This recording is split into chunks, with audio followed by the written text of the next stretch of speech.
Hai, masih bersama saya, Mr. Z bicara. Tentu saja bicara tentang kebenaran berdasarkan fakta, data, dan realita. Sidang kesekian. Saya bingung sudah berapa kali. Sidang gugatan Mbak Im Wong ke Paula Verhoeven sudah kesekian kalinya dan tentu saja telah memecahkan rekor muri terkait dengan perceraian artis. Ya, kemarin tanggal 5 Maret 2025 ya berlangsung sidang gugatan tersebut. Mbak Im Wong hadir, Paula hadir. Dan kesempatan ini adalah kesempatan yang diberikan hakim untuk Paula Verhoeven. Dan pihak Mbak Im Wong hanya bisa mendengarkan dan melihat.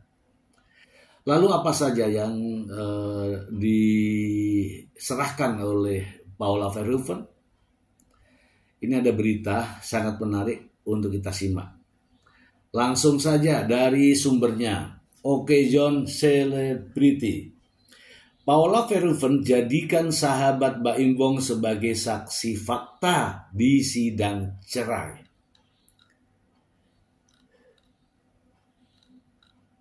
Jakarta, model Paula Verhoeven menghadirkan saksi fakta dalam sidang perceraiannya dengan Mbak Im Wong di Pengadilan Agama Jakarta Selatan pada Rabu 5 Maret 2025. Menariknya, Paula mendatangkan sahabat sang suami sebagai saksi fakta dalam persidangan. Namun maaf, kami tidak bisa menyampaikan apa yang disampaikan saksi karena terkait dengan materi persidangan, ujar Alfon Kurnia Palma, kuasa hukum sang model.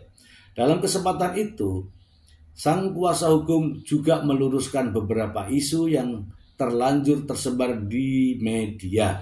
Pertama, soal kliennya terlibat cekcok mulut dengan suami di ruang sidang. Alfon Kurnia Palma menilai wajar jika terjadi tanya jawab di ruang sidang. Tak pernah ada keributan. Apa yang terjadi di ruang sidang adalah konstatiosa. Artinya, baik penggugat dan tergugat melakukan tanya dan menjawab, ungkapnya. Kedua, Alfon juga menambahkan bahwa Paula Verhoeven menangis imbas cekcok dengan sang suami di persidangan hari ini. Sang kuasa hukum menilai publik keliru dalam mendiskusikan kondisi kliennya. Itu juga tidak, siapa bilang Paula menangis? Gak ada, bahkan matanya tidak berair kok. Setelah sidang, kan tadi saya ngobrol sama dia setelah selesai sidang, ungkap Alfon. Mbak Im Wong dan Paula Verhoeven ketemu di sidang cerai mereka yang digelar Pengadilan Agama Jakarta Selatan 5 Maret 2025. Sidang digelar usai rumor adanya KDRT mencuat dalam rumah tangga mereka. Sang aktor diketahui tiba lebih dahulu di Pengadilan Agama Jakarta Selatan ditemani kuasa hukumnya Fahmi Bahmid sekitar pukul 09.40. Paula Verhoeven dan kuasa hukumnya Alfon terlihat memasuki ruang sidang. Ketika berhadapan satu sama lain, Mbak Im Wong dan Paula tak terlihat saling tegur sapa. Sang aktor terlihat tenang, sementara Paula hanya senyum manis saja kepada awak media. Oke teman-teman, ya kita bahas ya mengenai siapa saksi fakta. Ya, kalau Niko Surya hadir, tentu sidang langsung selesai. Kenapa? Pastilah Niko Surya akan memberikan keterangan apa adanya. Tidak terjadi perselingkuhan. Saya menghormati Paula Verhoeven. Saya menghargai Mbak Im Wong sebagai teman. Ini hanya akal-akalan saja. Ya, saya tidak pernah melakukan perselingkuhan terhadap Paula Verhoeven. Selesai itu sidangnya. Iya kan? Ya, masalahnya sekarang siapa kira-kira sahabat teman baik Mbak Im Wong yang dihadirkan oleh Paula? Inilah kehebatan Paula Verhoeven.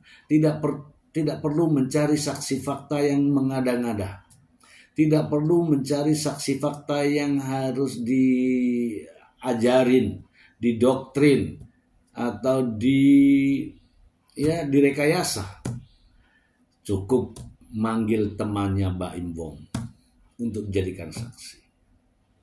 Dan alhamdulillah ya teman-teman ya, temannya Mbak Im Wong ini hadir dan memberikan kesaksian, namun bukannya mendukung keterangan Mbak Im Wong, tapi justru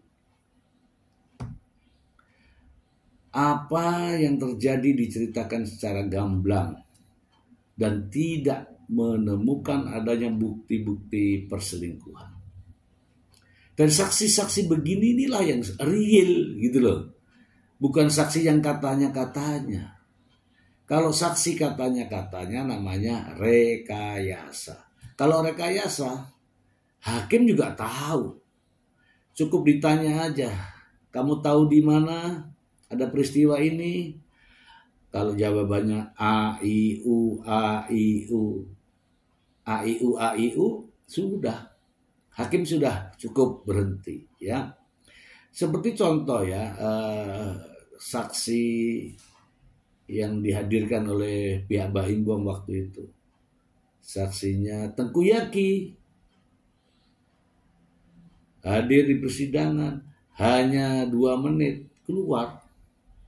Katanya ditanya dengan 2 pertanyaan. Kalau 2 pertanyaan itu hanya mengatakan, apakah saudara saksi dalam keadaan sehat? Ya Pak, sehat. Satu pertanyaan itu.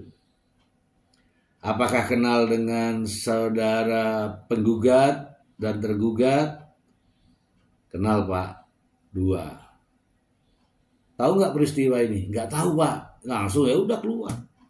Itu. Jadi pengakuan Tengku Yaki hanya ditanya 2 pertanyaan dan 2 menit. Setelah itu keluar. Oke teman-teman, mungkin saksi tercepat di dunia ini. Oke, terhadap saksi yang dijadikan sebagai saksi fakta oleh Paula Verhoeven ini tentunya mengetahui secara detail, jelas pada porsi-porsi tertentu terkait dengan Paula Verhoeven. Apakah terkait dengan perselingkuhan, apakah terkait dengan anak, apakah terkait dengan rumah tangga dan sebagainya. Yakinlah bahwa saksi ini memiliki penjelasan. Yang pasti saksi ini mampu memberikan penjelasan kepada hakim. Dan tentu saja harapannya adalah memperkuat keterangan dari Paula Verhoeven. Dan insya Allah teman-teman, hakim akan bertindak adil, memahami apa yang sedang terjadi dan menggali semua informasi. Hasilnya adalah Paula Verhoeven tidak terbukti adanya perselingkuhan. Dan perceraian akan dikabulkan karena ada dugaan KDRT. Kemudian hak asuh anak akan diberikan kepada ibunya berdasarkan dengan kompilasi hukum Islam. Dan itu berlaku di Indonesia. Semoga bermanfaat.